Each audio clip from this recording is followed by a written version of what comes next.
மாணவர்கள் சமூக அக்கறை கொண்டவர்கள் என்றும் அவர்கள் மீது தேச துரோக வழக்கு தொடர்வது தவறு என்றும் இடதுசாரி பிரச்சார பாடகர் கோவன் கூறியுள்ளார்.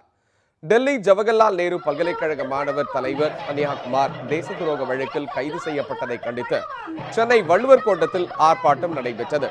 புரட்சிகர இளைஞர் முன்னணி சார்பில் நடைபெற்ற இந்த ஆர்ப்பாட்டத்தில் நூற்றுக்கணக்கான இளைஞர்களும் மாணவர்களும் கலந்து கொண்டனர்.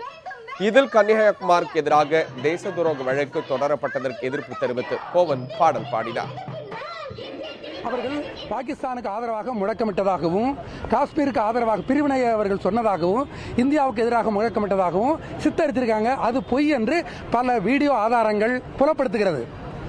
அந்த அடிப்படையில் இவர்கள் மீது போடப்பட்ட இந்த பொய் வழக்கு RSS கல்வி நிறுவனங்களுக்குள்ள நுழையணும் என்கிற நோக்கத்தை அடிப்படையாக கொண்டது. இதை நாங்கள் அடிப்படையாக எதிர்க்கின்றோம்.